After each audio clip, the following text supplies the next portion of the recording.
Hello and welcome to episode 13 of our webinar series, Mental Health and Wellbeing in COVID-19. My name is Theorem and I have my colleague Mark Baker with us today. How's it, everyone? So great to be with you again. I say with us today, but it's with us every day. I say the same thing every day. Mark is our resident psychologist on the show. He is the CEO of Mygrow. Two of us work at Mygrow, so I see Mark a lot. And even in the shutdown, I'm seeing him every single day. So it's great. Okay, today we are going to... I know you miss me. I would be missing you. I miss you, buddy. If I wasn't seeing you every day.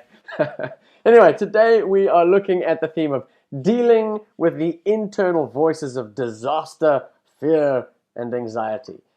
We have briefly touched on the idea of the voice in an old webinar that we did around emotional addiction. We're actually going to spend a bit of time refreshing some of that today, so we'll come back around to this concept. Before we do, let's dive in. Actually, before I dive in, let me just tell you about a guest that we are going to be having today on the show. Dr. Sarani Symington is pretty much an all-star, all-round superstar psychologist with experience in all sorts of different aspects and fields of psychology, but with extensive experience and exposure in counseling psychology and also in lecturing. So she's going to be bringing quite an interesting perspective for us later in this webinar when we dive into an interview with her, just around some of her experience with some of her clients and some of her students in this time. All right, let's dive in and look at some of the key concepts that we looked at in the last webinar. We were speaking about emotional hygiene, and we walked you through some of Guy Winch's concepts and ideas.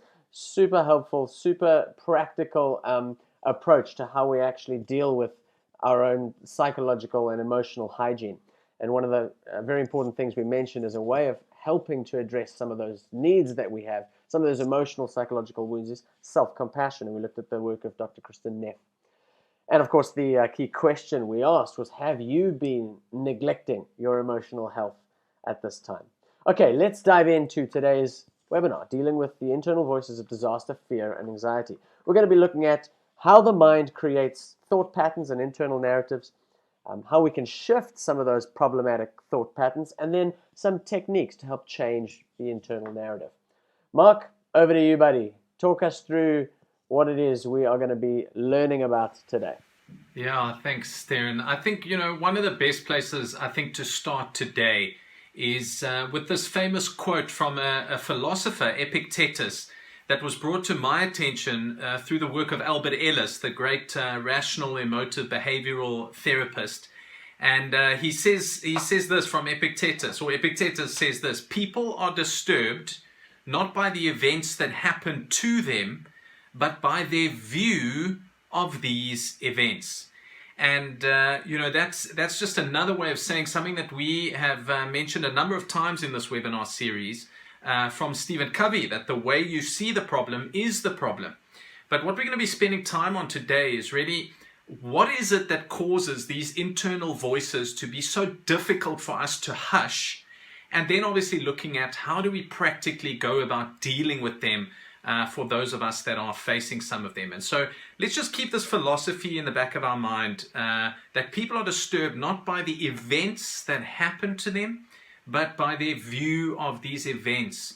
And we spent quite a lot of time in earlier webinars talking a little bit around the neurology of the mind and how that works. And I just want to skim over that again today, just to have a look at a couple of the concepts that will help us to understand why it's not so easy for us to just say, stop being anxious or stop being frustrated or whatever, and then to just suddenly live a happy life of well-being in the lockdown. So, I want to touch again on the cycle of emotional addiction. You'll remember from, I think it was episode 2 of the webinar series, that there's a neuron on the left over here, and it processes electrochemical information. There's electricity that comes down here where it says signal on this little wire. And then you'll see the little expanded synapse over here. That little space between where the neurons touch is called a synapse. The signal comes in at the top. It's an electrical frequency at this point. It then touches those little vesicles that are like little pods that house neurotransmitters or chemicals.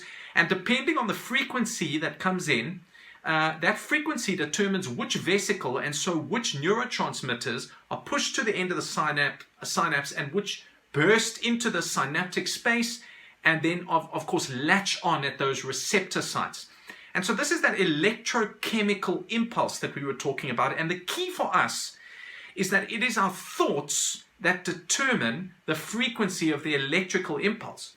And so if it is our thoughts that determine the chemicals that will ultimately get released, then our thoughts have a massive impact over the electrochemical impulses that are happening in our brains. Now that's a lot to take in, Theron. I just want to pause for a moment and see if there's anything you want to add or clarify there before I just skim over the next concept. Yeah, just to say, I think you've said it, but just to reiterate and summarize, the thoughts are electrical, the feelings are the feelings are chemical, and the things we actually feel are a result of which chemicals have been released there into the synapse.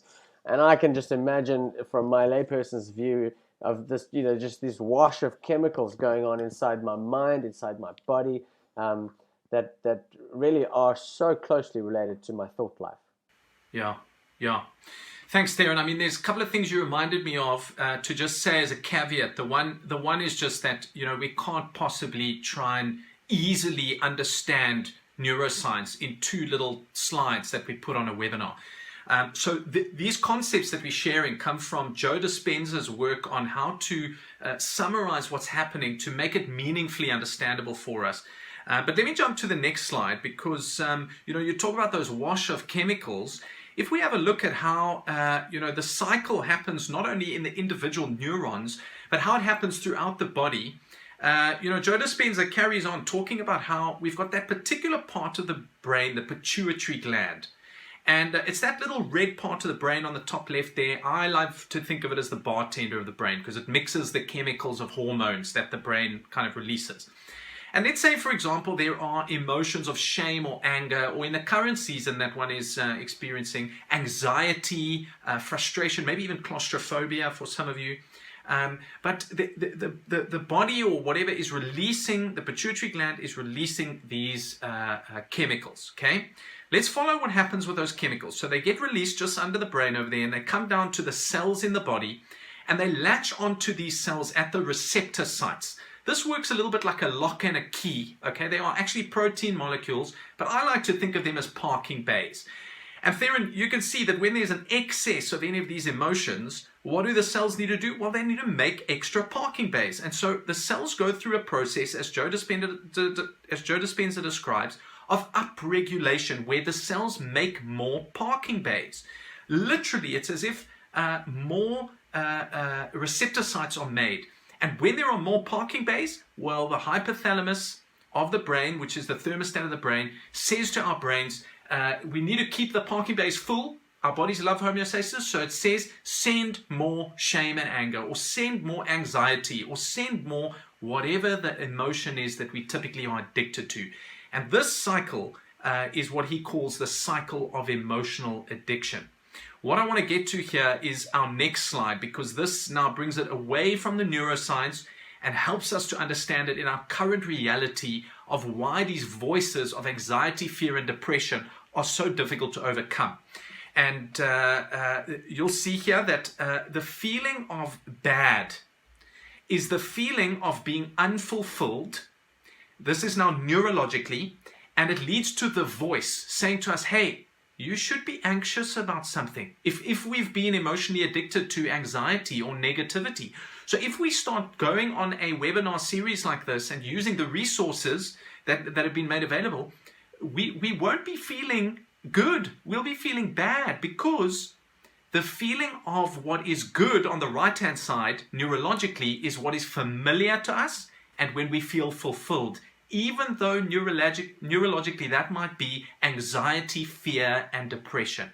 And so right now, for many of the listeners at the moment, anxiety, fear, and depression is such a well-exercised voice, it's such a loud voice neurologically, that actually we're going to feel good if we're feeding ourselves with that through all of the media that's going on, scaring us about COVID-19, which of course is very scary.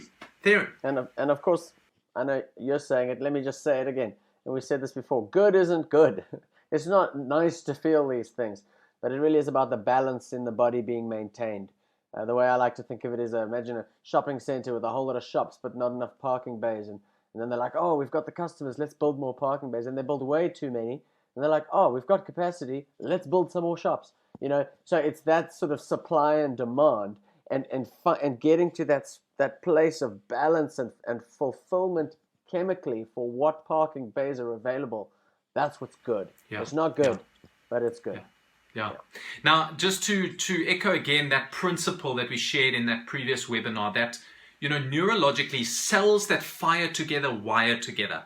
And so underneath this whole process of emotional addiction is these worn paths, neurological wiring, sometimes called neural pathways or neural nets, if you like, that when we have allowed ourselves to think certain things or feel certain things again and again and again through the story of our lives, I mean, this is everything we've been talking about in this webinar series, Theron, then it becomes a well-worn path that is the easiest way for us to think and feel in the way we interpret the world around us.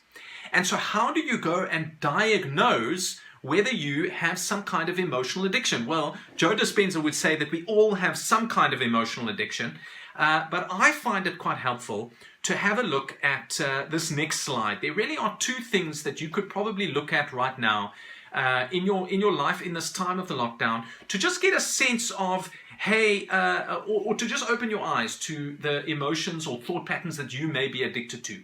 The first is to look for certain patterns. These are like two little check boxes.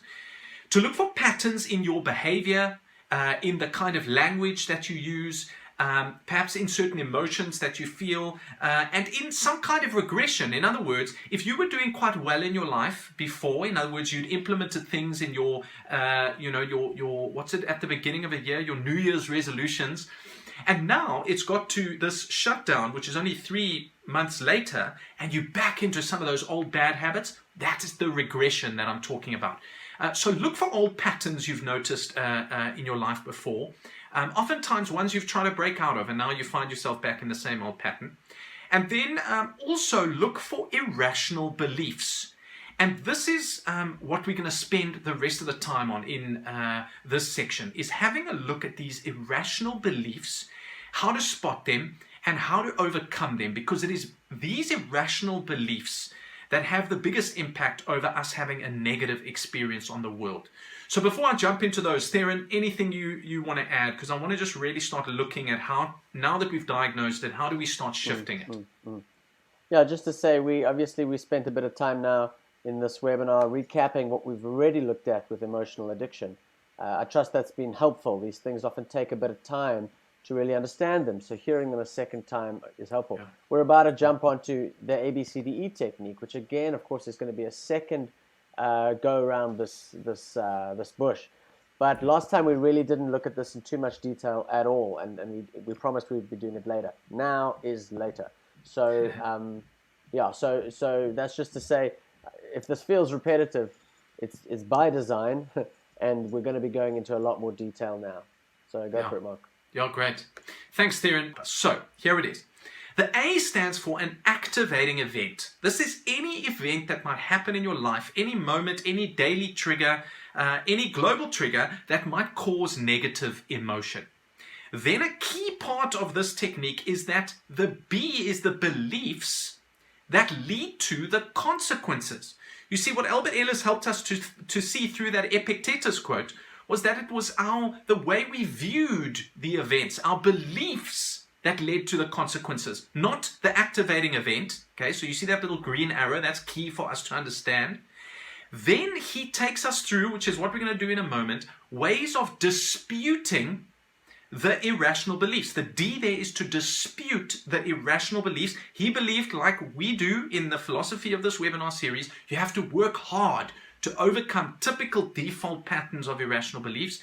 And when we've disputed effectively, that leads to, that leads to effective behavior and beliefs, the E. So that's the technique again. Let's spend some time, Theron, on the irrational beliefs.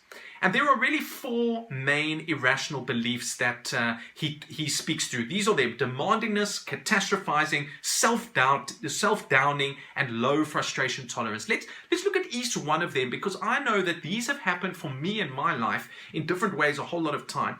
at times, and they are still irrational beliefs that I need to dispute. So let's have a look at them. The first one, of course, is demandingness. Now, this is quite an interesting word, I think, that was chosen to describe this. I think it comes from the demands we place on ourselves, and it's the belief about absolute requirements expressed in the form of must or should or have to. It's almost like, Theron and I were saying that we were trying to get the slides ready for this webinar, and I think we were both coming to this webinar going, we have to have the slides perfect. We have to make this the best webinar ever. And if we don't, if something goes wrong, well, we've completely failed, So this demandingness gives us a scenario where if we don't get 152% pass, then we've completely failed. A few examples of that is that subconsciously we may have a story that says, I have to win at all costs, or I should have done better, or I must win all the time, or people must always like me. These kind of irrational beliefs don't really align with the reality of life. And we have to dispute beliefs like that, because we could make a mistake in this webinar and you might still love it. It might be one of the most wonderful journeys you've been on. So we need to be careful of demandingness. Okay. The next one is catastrophizing. Now, catastrophizing is one that I particularly have struggled with in my life, because this is when one thinks that the worst outcome is bound to happen.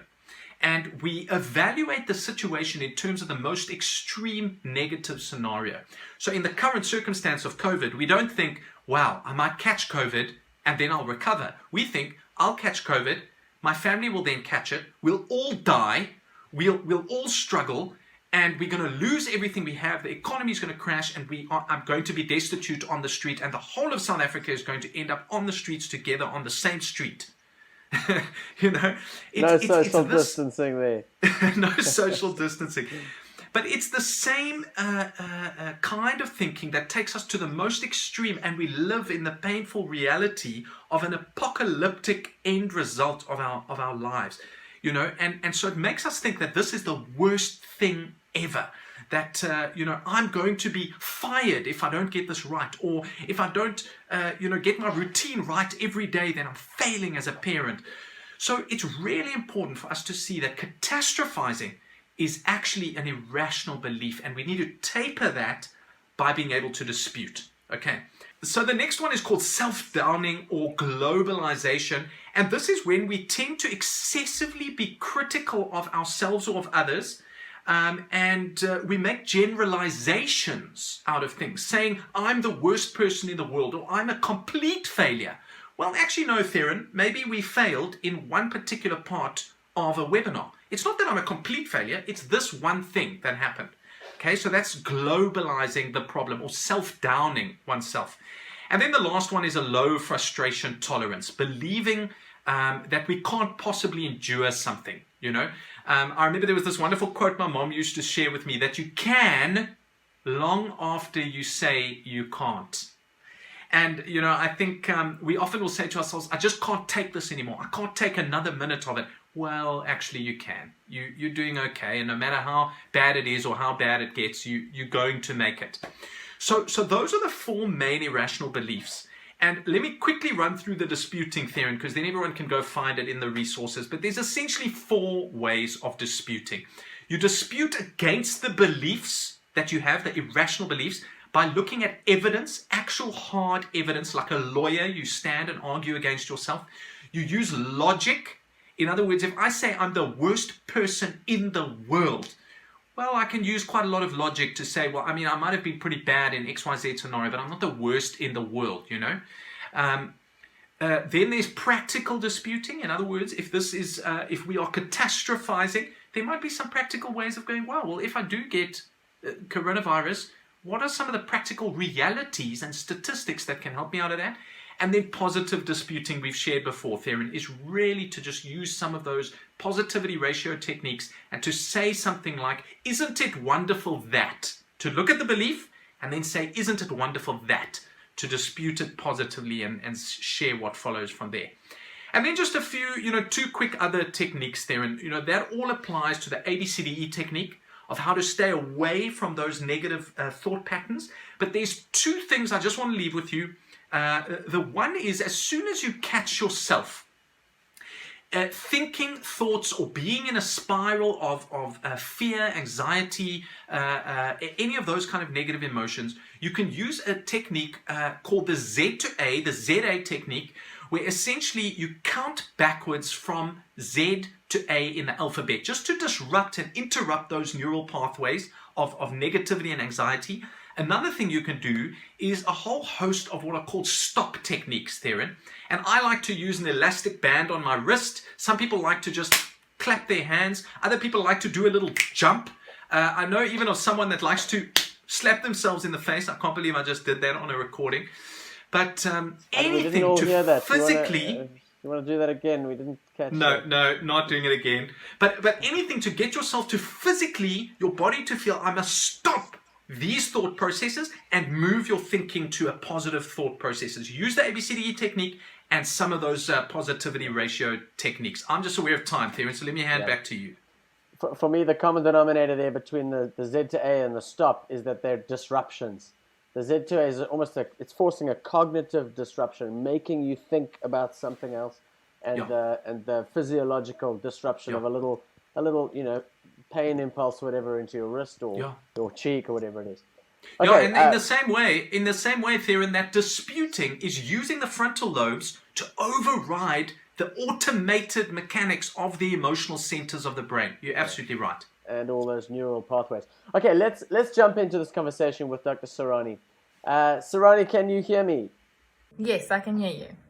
Hi, and welcome to today's webinar. Thank you so much for being with us. It's a pleasure. I'm looking forward to it. Great. Let me just tell the viewers a little bit more about you. I think I mentioned at the beginning that you are a counseling psychologist and you are specializing mostly in family counseling. From our conversation before, you were saying you do a lot of work with parents as well. And yeah, it's an interesting moment right now where you've got some experience around what different people are experiencing in COVID-19. And then, of course, you're also a lecturer and you teach specifically around family counseling. And as well, you said there was some interesting dynamics you were noticing with your students at this point in time, trying to pivot and adapt to the environment. So thank you so much for being with us today. I'm sure you will add so much value for our listeners. I think the easiest is just going to be to ask you a question, and let's see where we go from there. So here's my question. As somebody who is on the front lines, actively involved in actually talking with and counseling people during this moment, what have you experienced around, what is your exposure to what other people are experiencing at this time with regards to this voice or these anxieties or these fears that come up? What have you seen in your relationships with your clients? Okay, well, it was so good to listen to that just before we kind of have our conversation, because a lot of what was discussed now is what I'm picking up with some of the parents, with the stress of being a parent, working from home, feeling that shame, having that internal voice saying, I should be engaging with my children. And every time my child comes to my desk and says, Mommy, can you play with me? And the response is, I can't right now, I'm working. That shame and that guilt that comes from that kind of space is something that I hear almost on a daily basis, and almost navigating that kind of space. And exactly that, what you spoke about earlier about the shoulds and the should nots, those introjects that we have from society saying that, you have to be in balance, your routine has to be, on par, and you have to run it like a tight ship. And how do you do that with all of these new kind of realities? How do you parent in terms of this lockdown? It's a whole new different field, and to gain kind of advice on how to navigate the space is difficult because we haven't navigated it before.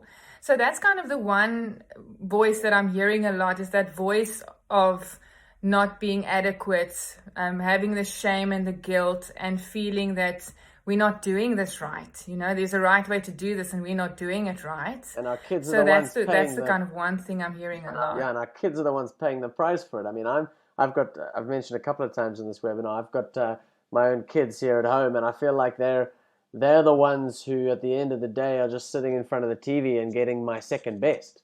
and my wife's, second best parenting, and then we so often take out the frustration on them, so then they get a double load of it, and then of course that downward spiral comes, and you feel even worse, and you feel even more guilty for not getting it right and not being able to be the perfect parent and perfect employee, at the same time. So I can resonate with what you're saying. Exactly. Yeah. Yeah. So, and I think You also mentioned. that's a major kind of struggle that our society is having. Sorry, we got a little bit of a delay here. Carry on with what you were saying. No, I'm just saying that's kind of something that's resonating all over, I think, for parents who have to work from home. We're thankful that parents can work from home, because the other flip of the reality is that some people are sitting without work and having to stress about that kind of dynamic and finance, and having that kind of discussion in the house where the kids are always present and always hearing everything. So it's new type of stresses that we're picking up throughout this lockdown for parents specifically. Yeah. So how, as a counselor yourself, how do you support these clients? What is your recommendation to them? Let's get practical here for a minute.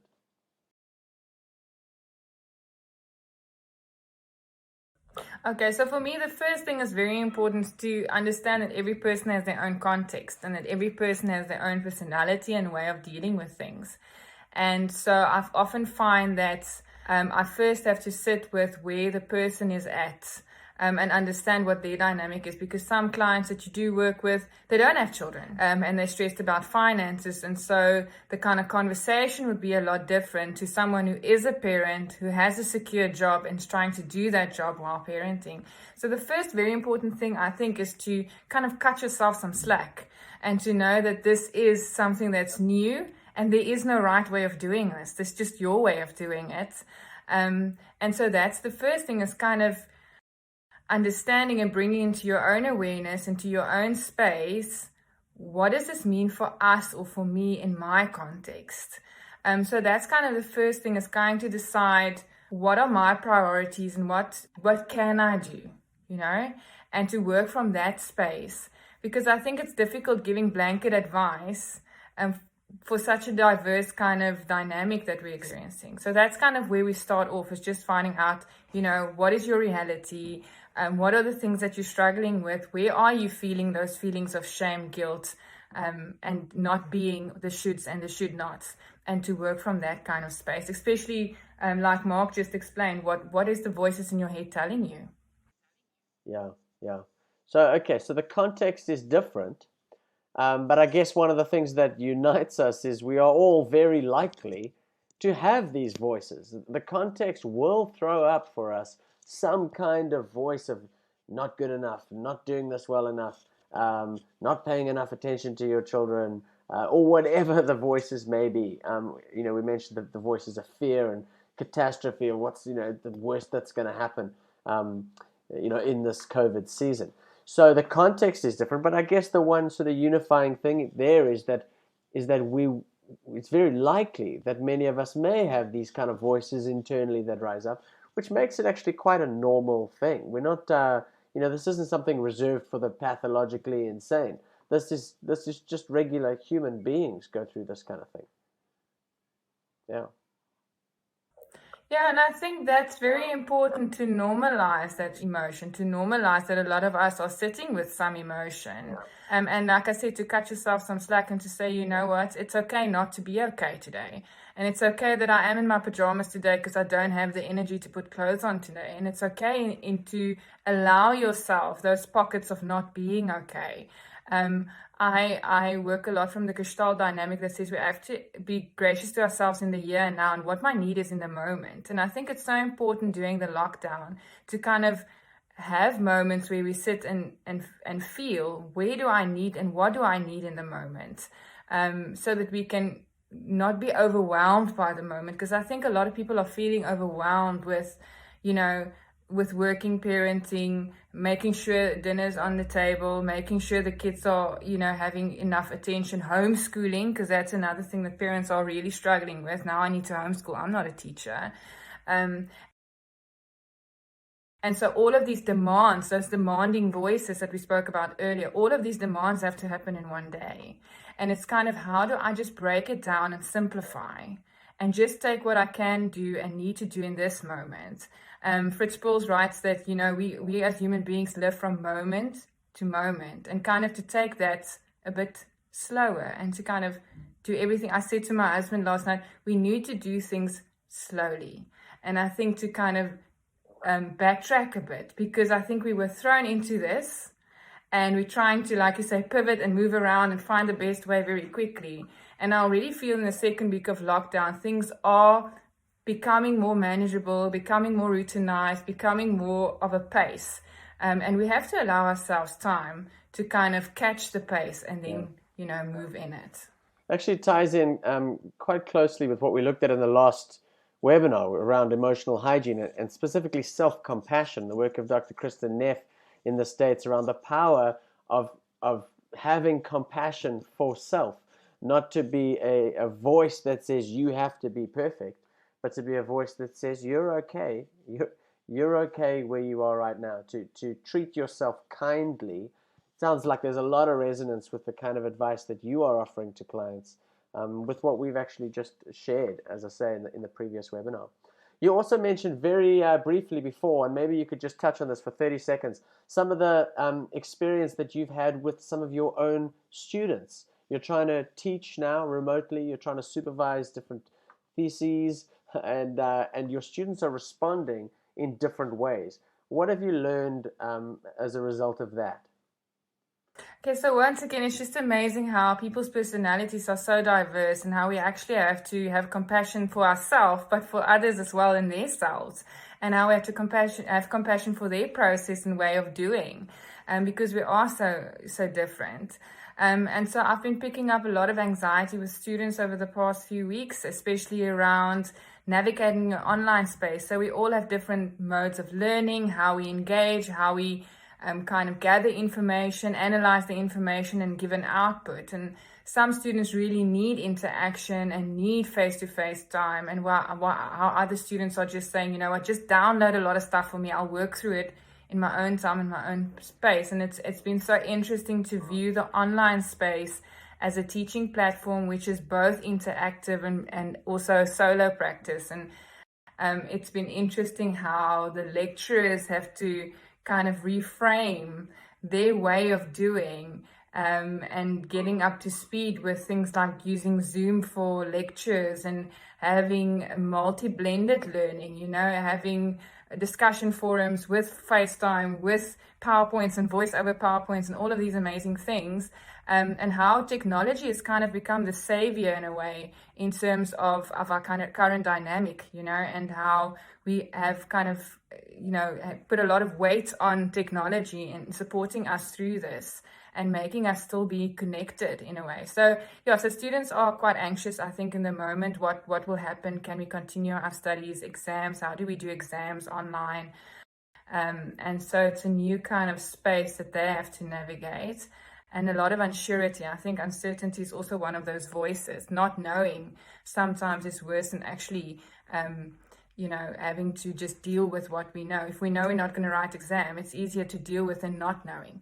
So that not knowing, I think, has become a major thing. The waiting game. Thanks so much, Sarani, for everything that you have shared with us today, and for making the benefit of your experience available to us and our viewers. I really appreciate you taking the time. Mark, it's always encouraging to hear different perspectives coming from different psychologists out there doing similar work to yourself, I guess, in different ways. What are your thoughts? What are your responses to what Sarani shared? Yeah, what I loved particularly was Sarani just sharing about, that child coming to the parent who's trying to work, and the parent wanting to get on with work and feeling that guilt, or I'm not being good enough, or I'm not failing, and yet there is that wonderful positive of them having work and having a child, So I think Sarani just reminded me that, we really can control some of these internal voices of disaster, fear and anxiety, or doubt, uncertainty that she was sharing. And let's go away and use these techniques that we have at our disposal in the resources. Thanks, Theron. Yeah, that takes us to the end here. Just to remind you again where you can get those resources, go sign up for your free trial at mygrow.me. You can go and get access to this offering that we've made available during the COVID-19 shutdown. You can go to that tab there on the left, COVID-19, and you can see our resources and the replays. Mark, any last words before we sign off here? No, all the best. Go well, everyone, and see you in the next episode. One thing I forgot to mention was please do go ahead to that Wellbeing in COVID-19 and ask a question if you have one, and we'll be able to deal with that in future episodes. You may be alone at this time, you may be with others, but we are all in this together, and I trust that as we walk this journey and add to our toolbox more and more tools and tricks and techniques, that each of us can be leaning into a time of growth and flourishing. Thank you very much. We will see you in the next episode.